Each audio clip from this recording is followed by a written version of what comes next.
Hi, today we're gonna watch video about Gotye, and if you like to watch something else or react to something, this is QR code. You see it, you can donate, and I'll make it happen. Okay. Basically that's it. Okay, starting. Somebody that I used to know is both one of music's greatest success stories and biggest mysteries at the same time. By the way, original of this in my description. If you want to check without my reaction, without my comments, you can. This was a song made by Gotye at his parents' home that went on to be a global phenomenon. I have a copy of it here, and here's everything he's made since. It's like vinyl or something. For an artist who started making music in his bedroom, it was a dream come true. But when it did, well, how people can do in bed, like in their rooms, something like that, and like basically hear all the people around, like neighbors, like your relatives, how they do this. Like basically all the people can hear it. He turned down millions of dollars that the song made and announced that there would be no more new music. What happened to Gotye? Like many young musicians, Gotye started making music at home in his bedroom. There are a few ways you can do this if you're on a budget, recording all the instruments yourself or using virtual instruments. But another way which Gotye used extensively is sampling. Sampling allows you to take an extract from an already existing song, and with a bit of manipulation, you can start to create something original of your own. But unlike many other musicians that use sampling, Gotye manages to really cleverly weave this together with songwriting. This makes perfect sense when you hear him talk about his influences. I guess I listen to lots of different kind of, I'd say, left field pop music. Or, look, some of it might be considered quite mainstream for some people, but I really like artists like Kate Bush and Peter Gabriel, Depeche Mode, KLF, bands who kind of work within kind of pop music world, but I think do something really refreshing and exciting. But his greatest influence from his creative process came from sampling. Sample-based artists have had, quite a give me a lot, kind of ideas for how you can make music by pinching small bits of sound and collaging into new songs. This crossover between songwriting and sampling is clear just by listening to some of his early songs, like Learn a Little Givin' and Lovin', which contains a drum sample from the Ronettes' Be My Baby.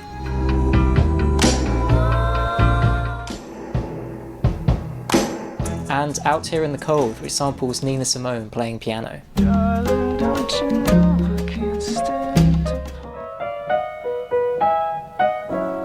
And this do-it-yourself approach to music making stretched beyond the music itself, with Gotye hand-drawing the tracklist to all 50 copies of his debut EP.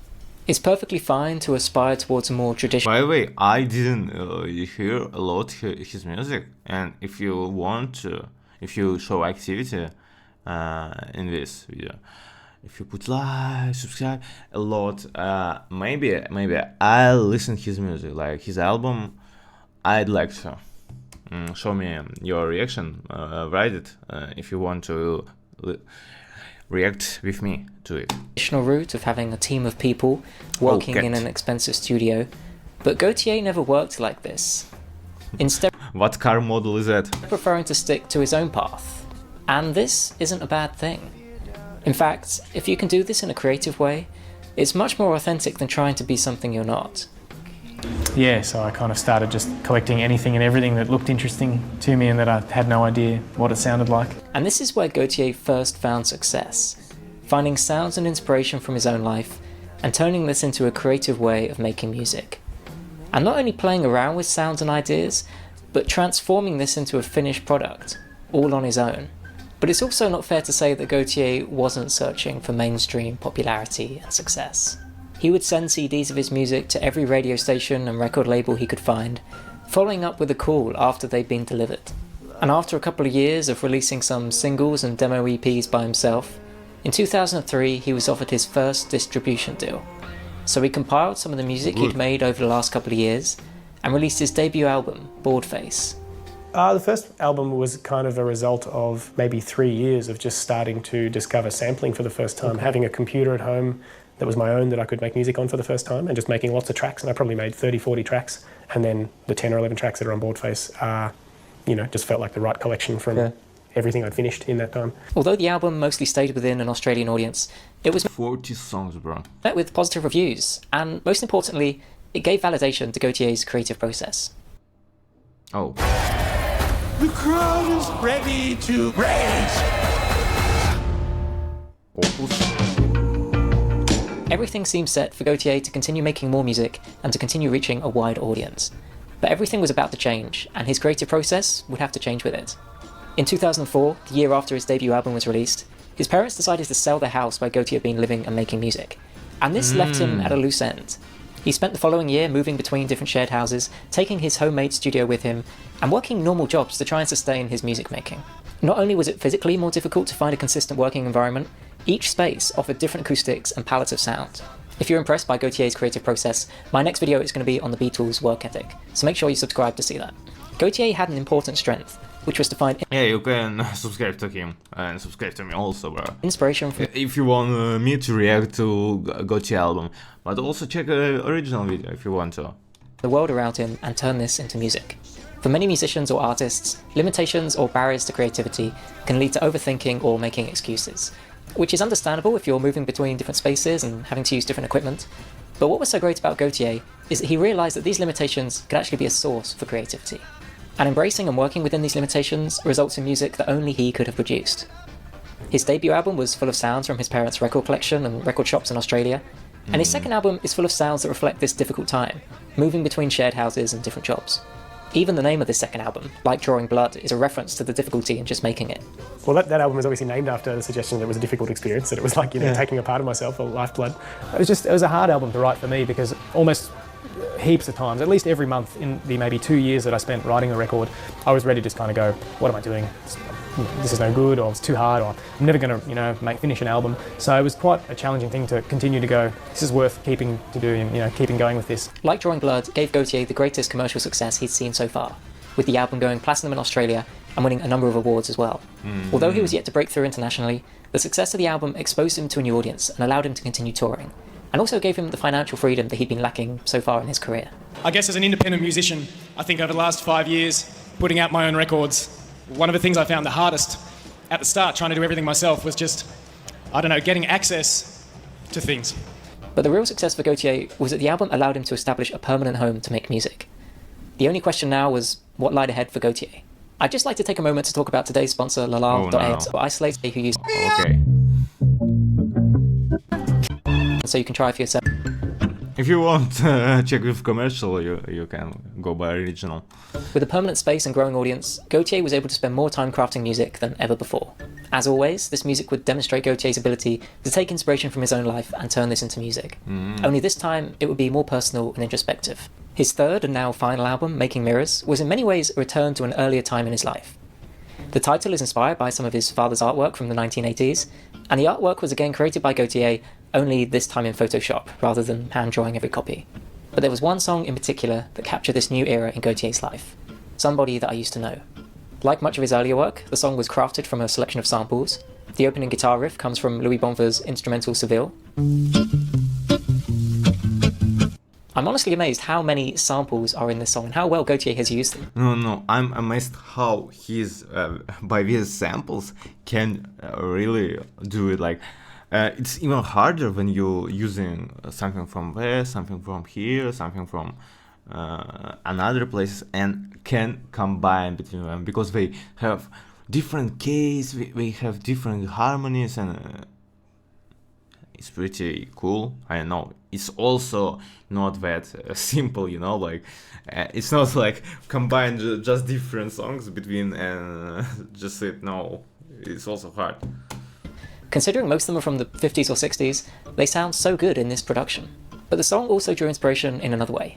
Gotye has repeatedly stated that the song isn't about any one particular person or breakup.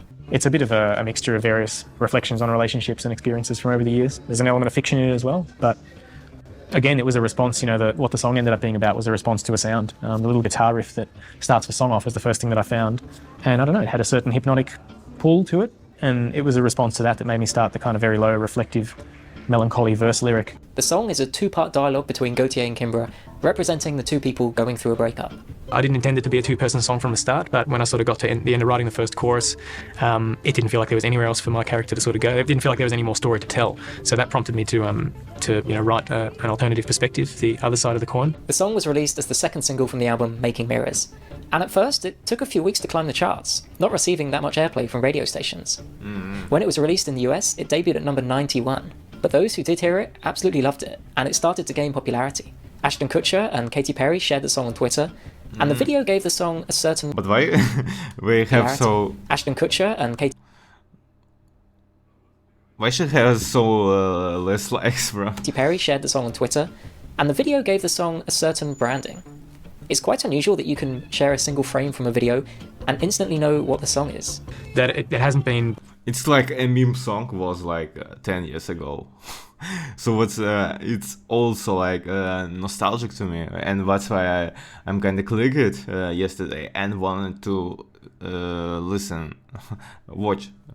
By any kind of conscious construction to try and fit the current mold of pop music. You know, it's taken me by surprise. I really didn't expect this song to sort of be a pop crossover song. It's really special. Everyone's connected. He's mixing in chorus, like this part. It's incredible. With that song on a worldwide kind of scale, and I still think back to that day when Wally came round with his mic, to my house, and was sitting in my room talking about the track, and singing my vocal takes. I wouldn't have had a clue that song would be sitting up with Justin Bieber and Lady Gaga on the charts. The popularity of the song just continued to grow, eventually reaching number 1 in 23 countries. The song won 6 ARIA Awards and 2 Grammys, and perhaps most impressive of all, Prince said that he loved it. And the Grammy goes to... I love this song. Somebody that I used to know. Somebody That I Used to Know made Gotye a global success, and then nothing. There were some follow-up singles from the album, but there's never been another album since this one. Oh, Ableton. And it's not that he just hasn't gotten around to releasing any new music yet. He has officially announced that there will be no more new Gotye music. So, what happened to Gotye? Well, as you may know, Gotye... To me it's a little bit, strange, but he's ended up like in this note, it's high note to end. Isn't his real name.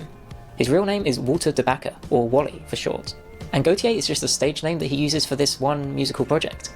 Similar to how Childish Gambino is a project of Donald Glover, or Tame Impala is Kevin Parker. And after the success of Somebody That I Used to Know, Wally returned back to another one of his musical projects, The Basics, which is a band he's been playing with since 2002. Almost as long as he's been working on Gotye. And actually, The Basics was expected to be a more commercially successful project than Gotye. Since the last Gotye album came out, they released 2 studio albums, plus an EP and a number of live albums.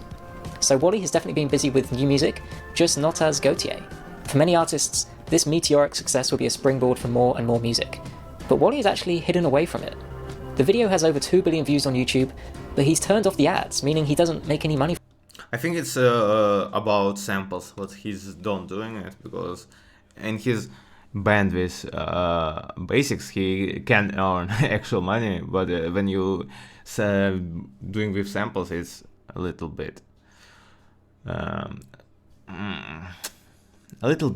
harder, because you must pay to samples. From it.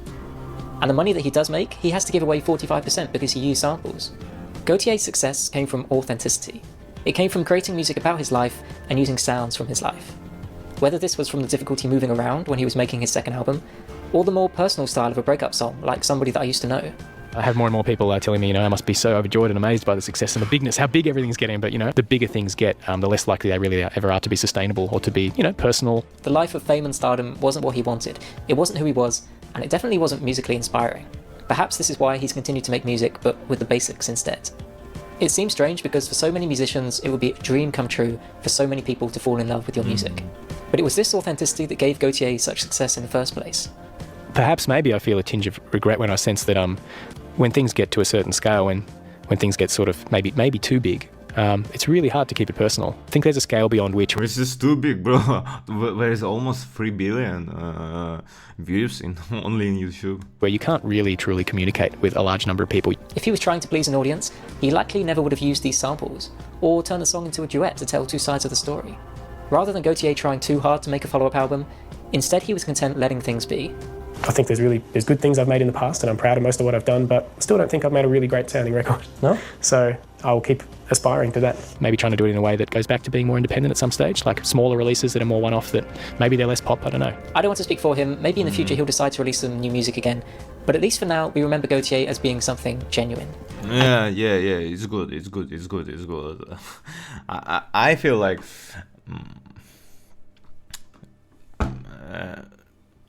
he can do whatever he wants. That's all. And if you want me to watch something with this QR code, you can scan it, and donate me like €2 or something like that. If you want me to watch something or anything, I'll watch. Bye.